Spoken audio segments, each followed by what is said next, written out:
샬롬, 주님의 이름으로 사랑하고 축복합니다. 오늘 우리가 함께 나눌 말씀 본문은 열왕기상 18장 41절에서 46절까지입니다. 엘리야가 아합에게 이르되 올라가서 먹고 마시소서. 큰 비 소리가 있나이다. 아합이 먹고 마시러 올라가니라. 엘리야가 갈멜산 꼭대기로 올라가서 땅에 꿇어 엎드려 그의 얼굴을 무릎 사이에 놓고 그의 사환에게 이르되 올라가 바다 쪽을 바라보라. 그가 올라가 바라보고 말하되 아무것도 없나이다. 이르되 7번까지 다시 가라. 7번째에 이르러서는 그가 말하되 바다에서 사람의 손만한 작은 구름이 일어나나이다. 이르되 올라가 아합에게 말하기를 비에 막히지 아니하도록 마차를 갖추고 내려가소서 하라 하니라. 조금 후에 구름과 바람이 일어나서 하늘이 캄캄해지며 큰 비가 내리는지라. 아합이 마차를 타고 이스라엘로 가니 여호와의 능력이 엘리야에게 임하매 그가 허리를 동이고 이스라엘로 들어가는 곳까지 아합 앞에서 달려갔더라. 아멘.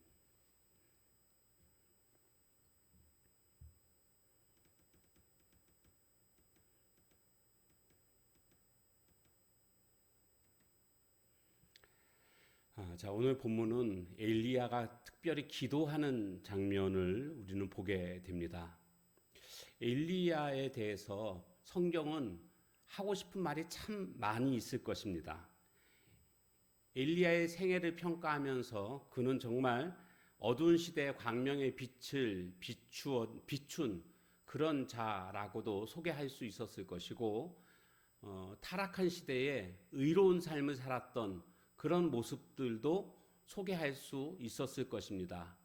그런데 성경은 엘리야에 대해서 평가하기를 야고보서 5장 17절에 보니까 엘리야는 우리와 성정이 같은 사람이로되 그가 비가 오지 않기를 간절히 기도한즉 3년 6개월 동안 땅에 비가 아니오고 다시 기도하니 하늘이 비를 주고 땅이 열매를 맺었느니라. 이렇게 소개하고 있습니다. 그러니까 엘리야의 위대성을 다른 데서 찾아서 소개하는 것이 아니라 바로 기도에서 엘리야의 위대함을 말해주고 있습니다.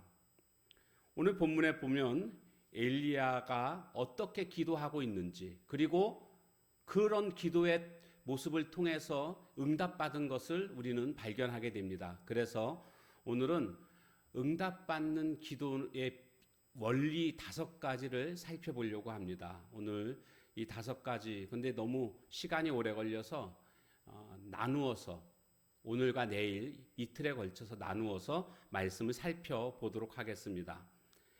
먼저 41절 말씀에 보면 엘리야가 아합에게 이르되 올라가서 먹고 마시소서. 큰 비의 소리가 있나이다. 이렇게 말씀하고 있습니다. 여기 보면 큰 비의 소리가 있다고 엘리야가 아합한테 말합니다. 진짜로 큰 비의 소리가 있었을까요? 아니, 전혀 그런 소리 없었습니다. 엘리야만 특별히 청력이 좋아서 저 멀리서부터 내리고 있는 빗소리를 듣고 있었을까요? 전혀 그렇지 않습니다. 실제로 비는 한참 뒤에 내렸습니다. 그러면 여기 큰 비의 소리가 있다라고 말하는 그 근거는 무엇일까요? 그 이유는 무엇일까요? 이것은 바로 처음 하나님께서 엘리야를 부르시면서 너 아합한테 가라. 이 18장 1절에 보면 이 말씀이 나오고 있습니다. 아합한테 보이라. 내가 비를 지면에 내리리라. 하나님이 비를 지면에 내려주신다고 약속하셨습니다. 그래서 엘리야는 지금 하나님의 약속을 기억하고 그 약속을 붙잡고 담대하게 아합 왕에게 비가 올 것이다.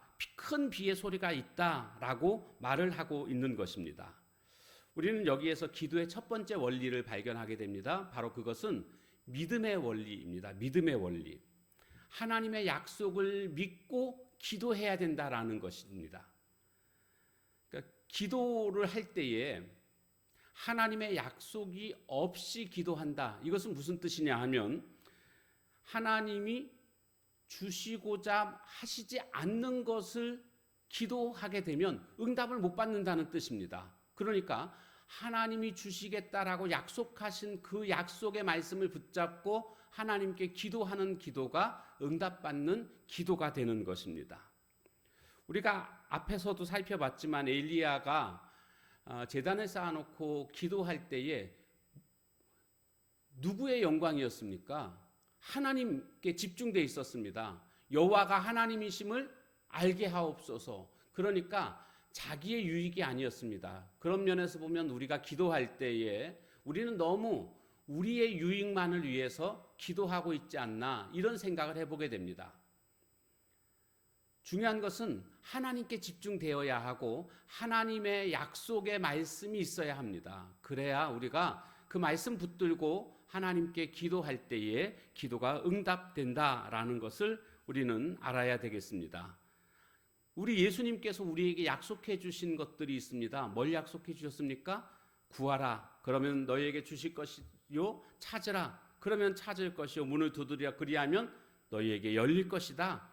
구하는 이가 얻을 것이고 찾는 이가 찾을 것이고 두드리는 이에게 열릴 것이다. 주님이 우리에게 주신 약속의 말씀입니다. 그러니까 기도하라는 겁니다. 이 약속의 말씀을 붙잡고 우리가 기도할 때에 기도가 응답되는 것입니다. 하나님은 또 이보다 더 강력하게 약속해 주셨습니다. 뭐라고요? 너는 내게 부르짖으라, 내가 내게 응답하겠고 내가 알지 못한 크고 은밀한 일을 내게 보이리라. 이렇게 약속해 주셨습니다. 하나님이 기도에 관해서 하나님의 약속을 붙잡고 그 약속 위에서 기도하는 자세가 기도에서 가장 중요한 부분이다라는 것을 우리는 알아야 되겠습니다. 그래서 첫 번째 기도의 원리는 바로 믿음의 원리다라는 것입니다. 두 번째 원리가 있습니다. 42절 말씀을 보시면 아합이 먹고 마시러 올라가니라. 엘리야가 갈멜산 꼭대기로 올라가서, 여기 갈멜산 꼭대기로 올라갔다라는 데 우리가 좀 집중해 보게 되면 왜 꼭대기로 올라갔을까요? 하나님과 더 가까워지려고 꼭대기로 올라갔을까요? 아닙니다. 꼭대기로 올라간 이유는 세상 사람들과 차단하기 위해서입니다. 하나님과 나와의 은밀한 만남을 위해서, 그래서 꼭대기로 올라갔던 것입니다. 오늘 우리가 기도할 때에 세상 사람들과 떨어질 수 있는, 그리고 오직 하나님과 나만이 만나는 이런 장소가 필요합니다. 엘리야는 그래서 산 꼭대기로 올라갔던 것입니다. 여기서 두 번째 기도의 원리를 발견하게 되는데 그것은 바로 골방의 원리입니다. 골방의 원리. 마태복음 6장 6절에 보게 되면 내 골방에 들어가 문을 닫고 은밀한 중에 계신 내 아버지께 기도하라. 은밀한 중에 계신 내 아버지께서 갚으시리라. 이런 말씀이 있습니다. 은밀한 중에 계신 그런 분, 그렇기 때문에 우리가 은밀한 그런 골방의 기도가 필요하다라는 것을 우리는 깨닫게 됩니다. 물론 여기 그럼 모여서 기도하는 것은 잘못된 것이다, 그런 뜻은 아닙니다. 이 말씀을 하시는 것은요, 바리새인들, 사람들 앞에서 보이기를 좋아하는 그런 외식하던 바리새인들을 위해서 하신 말씀입니다. 그러니까 혼자 기도하라, 은밀히 기도하라, 그런 말씀입니다. 그러니까 하나님을 만나기 위해서는 이런 은밀한 시간, 또 조용한 장소, 이것이 필요하다라는 겁니다. 예수님께서도 사역하실 때 보면 그 바쁘신 중에서도 한적한 곳을 찾아가셔서 기도하시는 모습을 성경은 우리에게 소개해주고 있습니다.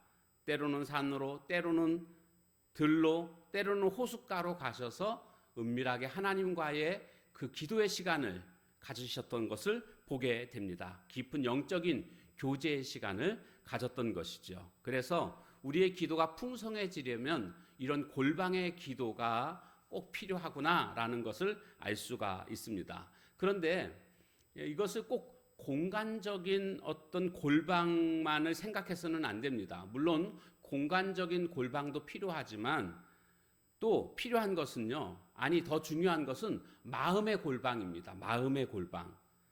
이 마음의 골방이라는 것은 뭐냐면 세상 일을 다 떨쳐내는 것입니다.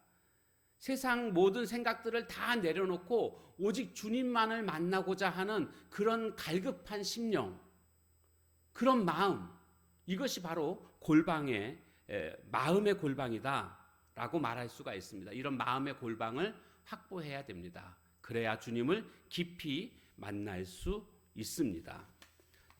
자, 그런가 하면 42절 말씀에 보니까 계속해서 꼭대기로 올라가서 땅에 꿇어 엎드려 그의 얼굴을 무릎 사이에 넣고, 이런 말씀이 나옵니다.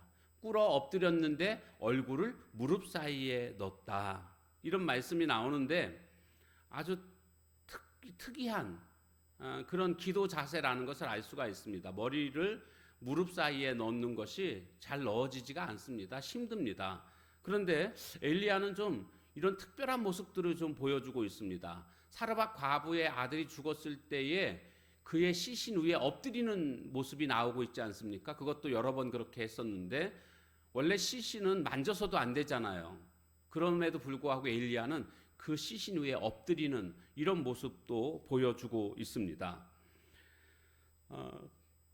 그러면 이 엘리야의 이런 특이한 그런 기도 자세를 통해서 우리가 무엇을 깨닫게 되는가? 구약에 보면 기도할 때 보면 뭐 서서 기도하기도 하고 앉아서 기도하기도 하고 엎드려서 기도하기도 하고 뭐 기도의 어떤 자세가 딱 정해지지는 않았습니다. 그런데 이 기도라는 것을 살펴보게 되면 마음의 자세를 올바로 표현하기 위해서 외적인 자세 역시 바르게 하고 있다라는 모습을 보게 됩니다. 그래서 회개 기도할 때 특별히 옷을 찢지 않습니까? 옷을 찢는다는 것, 옷은 비싼 것이고 귀한 것입니다. 그럼에도 불구하고 옷을 찢는 행위는 내 마음을 찢는다라는 것을 나타내고 있는 것이고요. 또 재를 막 뒤집어 쓰는 모습들, 이런 어떤 특별한 행위들을 하는 것을 볼 수가 있습니다. 근데 그것은 바로 그 마음을 그대로 표현하고 있는 그런 행위라고 할 수가 있습니다. 그러면 오늘 본문에 나오는 얼굴을 무릎 사이에 넣고 이렇게 기도하고 있는 이 행위를 통해서 우리가 깨닫게 되는 것은요, 바로 간절함입니다. 기도의 간절함. 이것을 또 다른 말로는 몰입한다, 이렇게도 해석할 수가 있겠습니다. 세 번째 기도의 원리는 집중의 원리입니다. 전념의 원리입니다. 그러니까 다른 거 생각하는 게 아닙니다. 오직 기도에만 전념하는 것. 다른 모든 잡생각들을 다 내려놓고 오직 하나님 한 분만을 생각하면서 기도하는 모습이 바로 오늘 엘리야가 기도하는 모습입니다. 사르밧 과부의 아들의 시신에 엎드린 것도 그런 전념의 기도의 한 형태라고 할 수가 있습니다. 그러니까 우리가 기도할 때에 어떻게 기도해야 하는가? 이런 집중하는, 전념하는 기도가 되어야 한다라는 것입니다. 예수님께서도 누가복음 22장 43절에 보면 겟세마네 동산에서 기도하실 때에 성경에 보면 하늘에서 천사가 내려와 도왔다라고 말씀하고 있습니다. 왜 도왔을까요? 그 다음 말씀에 보니까 예수께서 힘쓰고 애써 더욱 간절히 기도하니, 이런 말씀이 나옵니다. 예수님께서 이렇게 힘쓰고 애써 더욱 간절히 기도했다. 그래서 성경에서는 예수님의 땀방울이 핏방울 같이 떨어졌다, 이렇게 말씀하고 있습니다. 그러니까 예수님의 기도가 어떤 기도였는가? 아주 간절한 기도, 전념하는 기도, 집중하는 기도라는 것을 우리는 발견하게 됩니다. 오늘 우리의 기도가 이래야 됩니다. 그냥 어느 날 갑자기 한번 기도 한번 해볼까? 그리고 금식 기도 한번 하고 심야 기도 한번 한다고 해서 그것을 통해서 기도가 응답될 거다, 이런 식으로 생각해서는 안 됩니다. 정말 예수님처럼 땀방울이 핏방울이 떨어지는 것과 같은 그런 전념하는 기도가 있어야 된다라는 겁니다. 그러니까 우리가 매달릴 때 나 몰라라 하시는 그런 매정한 분이 아니십니다. 우리 주님은 우리가 간절히 기도할 때에 물리치지 아니하시고 기도에 응답해 주실 줄로 믿습니다. 그래서 마태복음 7장에 가보면 너희 중에 아들이 떡을 달라고 하는데 돌을 주는 아버지가 어디 있느냐, 생선을 달라고 하는데 뱀을 주는 아버지가 어디 있느냐, 악한 자라도 아들에게는, 자식에게는 좋은 것으로 줄 줄 알거든 하물며 하늘에 계신 너희 아버지께서 좋은 것으로 주시지 않겠느냐, 이렇게 말씀하고 있습니다. 이게 무슨 뜻입니까? 매달리면 주신다는 거 아닙니까? 왜 안 매달리느냐, 이렇게 말씀하고 있는 것입니다. 그러므로 오늘 우리는 이렇게 기도할 때에 그냥 신용만 하는, 기도하고 있습니다라는 것을 나타내는 그런 정도의 기도가 아니라, 이 기도 아니면 나는 살아갈 수가 없습니다. 주님, 이 기도가 응답돼야 됩니다라는 간절한 그런 마음으로 주님의 약속을 붙잡고 기도하는 그런 자가 될 때에 기도가 응답될 줄로 믿습니다. 오늘은 이 세 가지를 살펴봤습니다. 내일은 두 가지 더 해서 5가지 정리해서 함께 말씀을 살펴보도록 하겠습니다. 찬양 같이 하죠.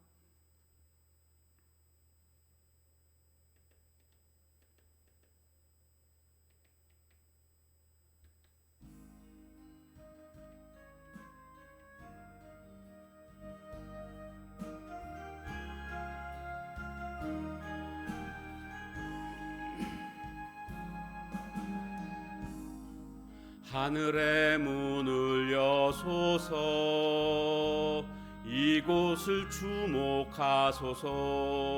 주를 향한 노래가 꺼지지 않으니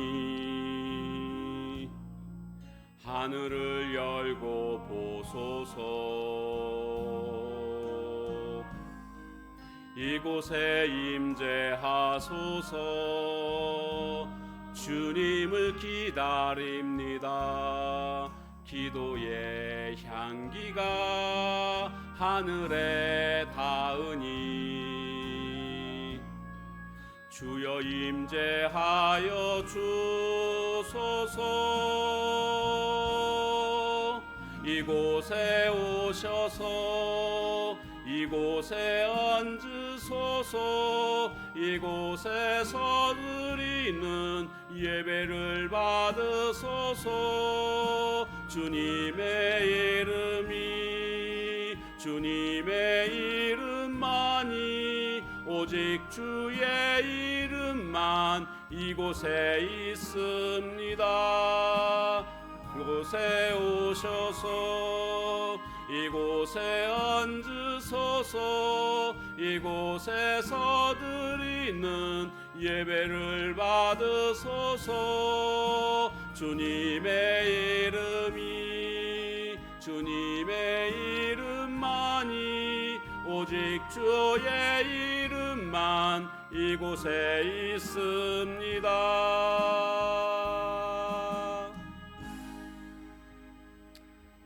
기도하겠습니다. 하나님 감사합니다. 우리가 기도할 때에 하나님의 약속의 말씀을 붙잡고 그 토대 위에서 기도할 수 있는 저희들 되게 하옵소서. 또한 골방의 기도가 있어야 함을 깨닫게 되었습니다. 마음의 골방도 준비되어야 되겠고 공간적인 골방도 준비함으로 주님과 나만의 은밀한 시간, 은밀한 중에 보시는 아버지께서 기도를 들으시고 갚아주실 줄로 믿습니다. 그런가 하면 집중의 기도의 모습을 우리는 발견하게 됐습니다. 엘리야가 하나님께 기도할 때 대충 기도한 것이 아니라 집중해서 전념해서 기도했던 것처럼 예수님께서도 겟세마네 동산에서 전념하며 기도하셨던 것처럼 오늘 우리의 기도도 주님 앞에 전념하는 기도를 드릴 수 있는, 그래서 응답받는 기도가 되게 하옵소서.